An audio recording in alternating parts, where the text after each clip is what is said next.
Ooh, now this is one that I really need help with because I've been struggling with this one a lot. I've been going back and forth with this one a whole bunch, and that's what do the Baltimore Ravens do with left tackle Ronnie Stanley? Team, keep it clean. We about to get into it, and I really want to hear from y'all like I always do, but certainly on this one. Before we get into it, make sure you subscribe to the channel, turn those notifications on, and leave a like on the video so you can stay up to date with everything going down with all Baltimore Ravens. Now, Ronnie Stanley, he has been a big topic of conversation because, I mean, he is a pretty large-sized person. But anyway, Ronnie Stanley, the left tackle of the Baltimore Ravens. He's been around for pretty long time, man. He's been a Raven for a minute. But we know Ronnie Stanley. We know when he's healthy, he can play. When he's healthy, he is a baller. But that has been the thing with Ronnie Stanley throughout the majority of his career. It's been when he's healthy. Because for the most part of his career, he just has not been healthy. And the timing of it, it has just been really bad for him. It's unfortunate. And you feel for him, too, because you feel for any player that gets hurt. Because obviously these players, they don't want to get hurt. Nobody wants to get hurt in the NFL. They want to play. They want to be out there with their teammates. They want to be out there to make some money too. And when you ain't on the field, then you ain't going to be really getting the bread to pay your bills. At least you're not going to be maximizing the bread that you could potentially be earning. But Ronnie Stanley, remember, some years back, the Baltimore Ravens said, we have agreed to a contract extension with Ronnie Stanley. We're all happy for him. Yeah, go Ronnie Stanley. Good job. Awesome stuff. And not even 7 days later, he suffered an injury against the Steelers, against T.J. Watt, that literally altered his career for the worse. It messed him up and set just his career back so bad because he got hurt that year. Then the following year, tried to come back, wasn't right. Then the following year, he still wasn't. It was just a mess, man. And the Ravens couldn't really do anything because they had literally just paid him. So they were like stuck pretty much. You were locked in with Ronnie Stanley. And we know with Ronnie Stanley, I know a lot of times in the off seasons when the Baltimore Ravens would need some cap space, one of the first players that they would always go to restructure, it would be Ronnie Stanley. But last year was very significant, and we appreciated and respected it a lot because Ronnie Stanley, when you hear the word restructure with these players, a lot of fans assume, if a player restructures his deal, then that means he's taking less money. No, it doesn't mean that. All it means is that money is just getting moved around. They're still going to get paid the same that they're going to get paid, but it's just money being put in different places. That's it. But Ronnie Stanley not only did a restructure to his deal, but he also, last offseason, he took a significant pay cut. And I said, okay, he really want to stay with the Ravens this upcoming season. But they turned his contract last year. Well, they wiped out some more years from his contract to the back end of it. And they made last year the final year of his contract, and they put incentives on it. He had incentives for being healthy, for playing in these games. He had roster bonuses. So Ronnie Stanley last year, he took a pay cut, but not only did that, but he had to earn his money. Because, so if he wasn't healthy, if he didn't play in a game, Ronnie Stanley was not going to get paid. But y'all know what happened. Because for the very first time in his career, Ronnie Stanley, that boy did not show up on the injury report like at all. That man played in every single game that the Baltimore Ravens had last year, which was obviously the 17 regular season games, but then the 2 playoff games as well. Wish it could have been more, but it is what it is. But Ronnie Stanley, he showed up, and he not only showed up, but he showed out. Did he have some times when he struggled a bit? Oh, yeah, of course. Every offensive lineman does. Not every offensive lineman going to be on point every single snap of every single game. But Ronnie Stanley, for the most part, he was not an issue.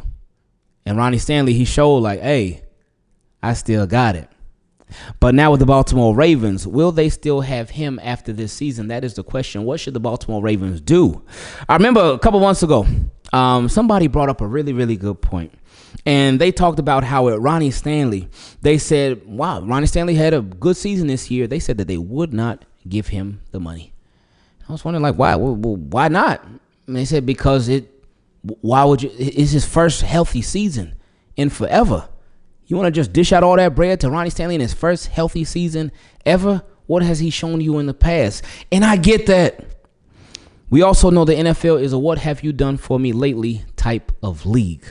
Now, one thing that we know, and we've talked about it for years with Lamar Jackson, the Baltimore Ravens, and how they treat the offensive line is important because you don't want to just put any and everybody out there on the offensive line, especially when you have somebody as special as a Lamar Jackson. You want to protect your investment. You didn't pay Lamar Jackson just so he could be getting beat up back there, so he could be behind a makeshift offensive line. Even though after Lamar Jackson got his contract, the consecutive years, the offensive lines have been completely different from each other. 3 different starters on the offensive line. And if you lose a Ronnie Stanley, and then there's Pat McCarry too, who could potentially be lost as well, then you would be losing 2 more starters. Because essentially, you might have the right side of your offensive line figured out. Now, the reason I say figured out is because Ravens have their guys, but, well, y'all know. Anyway, your center, Tyler Linderbaum, boom, great, mate. She's set. Right guard, you have Daniel Falele. Still some question marks for Daniel Falele's game, and we'll see if they bring in competition. This is a really tricky situation right there. But then you got Roger Rosengarten at right tackle, who he was great. Rookie year too. Rookie last year. So he only goes up from here. But on the left side, Ronnie Stanley, left tackle, left guard, Pat McCarry. You could potentially lose one or both of those players. And in my opinion, I think if you keep one, you don't keep the other. I don't think they will end up paying both of those guys to retain both of those guys. And obviously the priority would be Ronnie Stanley if they had to make a decision. But Ronnie Stanley, he ain't going to be cheap. He is not going to be cheap. And I think with Ronnie Stanley, the most money that he could potentially even make, I don't even think it will come from the Ravens. I don't.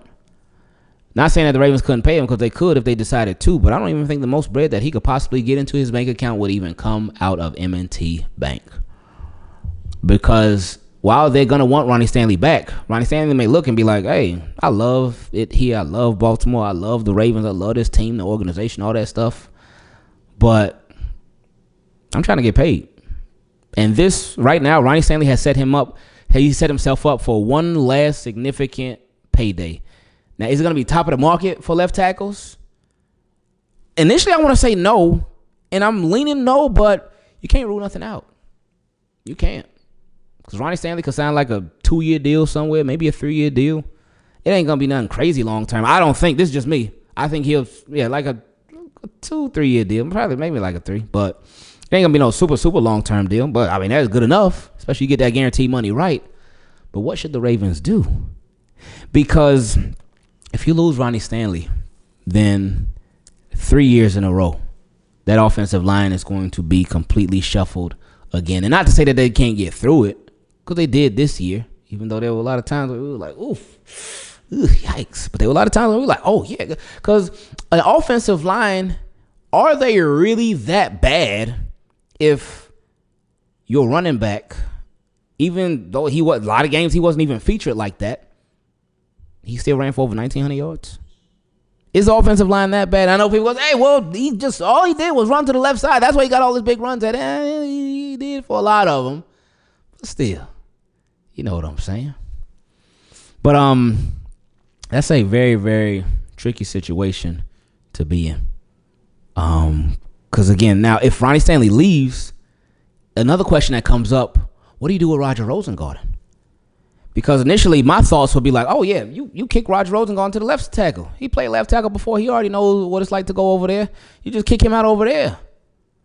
But at the same time, he excelled so well as a right tackle. So he did his thing. But then it's at the same time, do you want maybe a rookie protecting Lamar Jackson's blind side? Oof, that's scary. Or do you want to run it back with another rookie on the right side? Or, hey, there's also free agency as well. So the Baltimore Ravens, whatever they do, and they're looking at everything. They're looking at every single scenario, every single situation. But they got a very, very tough decision to make when it comes to Ronnie Stanley. But what would y'all do? Team Keep It Clean, would you keep Ronnie Stanley and pay him that significant money, allocate those funds to the left side of the offensive line? Or would you move on? I want to hear from y'all in the comments. So now we reach my favorite part of these videos where we get to feature your questions. If you'd like to take part in it, you can send an email to teamkeepitclean@gmail.com. Or for the Team Keep It Clean patrons, you can send your question directly on Patreon. And if you'd like to join them, you can go to patreon.com/Ingravenvids. Let's get into this first question. Came from my guy, Joshua B. Now, my guy, Joshua B, man, I appreciate you a lot, man. I appreciate you. I remember, I know you had went through something significant last year, and I appreciated you sharing that with us. We got a lot of love for you. My guy, Joshua, though, every single week, and we would end off the weekly videos with his question. We would always save it for the last question of the week before the game the following day. He would start off, all right, and he started off, how the Ravens go 1-1 or 1-0, because that was before they played the Chiefs. And he started off, okay, how the Ravens go 1-1, because they obviously lost to the Chiefs, and then they played the Raiders. Then they lost that game too. So then he will say, okay, how the Ravens go 1-2. So he was saying how they would end up winning that week 3 game, and he would do that before every single game the following week. And it sucked because I think that he was like, how the Ravens go how the Ravens go 12-5. And they did that. And he was like, okay, how the Ravens win the wild card game. And they did that. Then he's like, how the Ravens beat the Bills in the divisional game. And yeah. Because I was looking forward to seeing his emails, how the Ravens win the AFC Championship, how the Ravens win the Super Bowl, but yeah, they came up short. Anyway, he said, 2024 season. What's up, Ingraven the team? Keep it clean. It's been a little minute since we have talked. Yeah, it's been a little while. He said, hope the family is doing great. Oh, yeah, everything is good, man. He said, since the Bills game, I've been taking a break from social media for some time. And not just because I didn't want to see Raven stuff everywhere, but just to take some time for school and just life, and it's been well. That is a beautiful thing to hear. I love hearing stuff like that. Social media, it's a gift and a curse all at the same time, because social media is great. It's amazing. You can see how people are doing. You can see different things going on. But then at the same time, it's a curse because you can see how people are doing and what people are doing. You can see a lot of different things going on that probably shouldn't and probably don't need to see at all. So there's a lot of positivity involved in it, which is great. But there's also a lot of negativity involved in it, which is terrible. And that gets a lot of attention too. So I think it's important for social media to use it, not abuse it, be balanced with it, take breaks from it too. Don't just, because a lot of times we could just be all on our phone like that, looking down, walking in the street, looking down, looking at somewhere, anywhere where we at, looking down. But you can't do that. It's not healthy for you. So breaks from social media are one of the best things that you could do. But good job on your part doing that. He said, I haven't been seeing a lot of Raven stuff, but imagine my surprise when I come back for a little on Twitter and see all the crazy things happening with the team this offseason. It's wild. Oh, that is true. Because if you've been out of the loop, even since the Bills game, oh man, it has been a lot. And it's like every day or every other day is something new. It really is. Every other day, at least, is something new. Anyway, he said, but if any team can overcome something, it's this team and organization. We're going to see.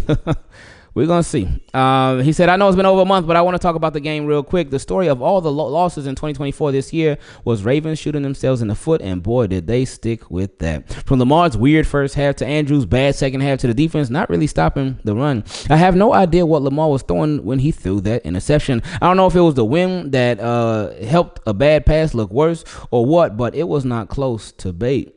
I think for that interception, it was just miscommunication. Lamar thought bait was going to keep going up. Bait, he stopped and cut in, I think, and it was just miscommunication. And then that was that. He said the fumble was understandable, but I wish it didn't happen. I don't know if it was a bad snap or Lamar wasn't ready all the way for the snap, but he has to protect the ball and just go down right there. It was second down, and if anything, we can get a big play on third down and try a field goal. But Lamar, with that, again, it's a gift and a curse with Lamar. Obviously, we get way more gifts than curses with Lamar's play. But that same play, a bad snap, he dropped it. It's happened a million times before. And out of a million of those times, like 999,000, he ends up making a play. He ends up picking the ball, even just this year too. He ends up picking the ball up, making a play, whether it's a big play, touchdown, whatever. But he ends up making something crazy happen. So when you so used to that, you so accustomed to that, you're like, oh yeah, and this is a different situation, but we done made this happen before. This was that one time, and this happened other times too, but this was one of those one times when it just didn't go the Ravens' way. So it was unfortunate. Obviously paid for it. He said, but Lamar played an amazing second half and MVP half performance. I don't even want to get into how Josh Allen won. He said, but what really hurt us was the fumble. Andrews had the second to last drive that we had. That was so big. We were about to get points, and he fumbled it so badly. I had faith we could still win, but I kind of knew it was over after that. I have zero idea of how he dropped the 2-point conversion, but it is what it is. Yeah, it is what it is. He said that loss didn't even hurt like last year. It was just disappointing and a little predictable. Last year really hurt the soul, but I'm not even mad, just shocked how we lost it. Yeah, it was just like, this can't really be happening, can it? This ain't really happening, is it? And it was. It was. He said it was still an amazing, incredible season with you and Team Keep It Clean, from the Jackson 5 to the nail-biter and Bengals games. This offense is coming up, and some big names I see we might lose is, we were just talking about this. He said some big names I see we might lose is Ronnie Stanley, Mark Andrews, and Brandon Stevens. I say we sign Stanley. Wow. That's crazy timing. Because I don't read these questions before. When we do the whatever the main topic of the video is at the beginning of the video, I don't read the questions before ahead of time. We just pick some random questions and go for it. And that's some crazy timing. But anyway, he said, I say we sign Stanley for a cool 2-year deal. And some people might disagree with me, but keep Andrews. Ooh, that's a hot topic right there about Mark Andrews. And we're going to see what they do. He said, I know after that playoff game, people want to trade him, but he's still Lamar's security blanket, and he had 10 or 11 touchdowns this year. I'd advise to ramp up Likely's production and make him tight end 1A. Now, you might disagree with me, but we need to move on from Stevens. I honestly don't think anybody's going to disagree with you there. I don't. With Brandon Stevens, again, he is just so tricky, man. I hate how tricky of a player he is, because it's just this one thing that he got to fix, but he hasn't fixed it yet. He fixed it 2 seasons ago, but last year he hadn't fixed it. It was broken again.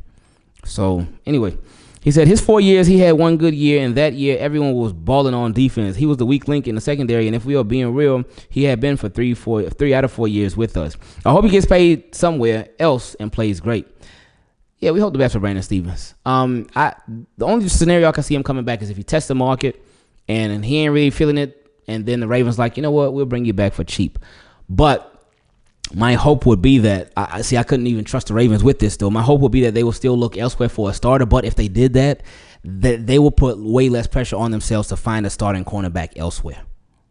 So, yeah. Anyway, he said, I don't know if we will need a new kicker or whatever, but whatever happens will happen. There you go. He said, I'm going to be back on the Viz daily, and I'm going to catch up on the Viz now. Hope you have a great day. Much love to you and Team Keep It Clean. Appreciate you, Josh.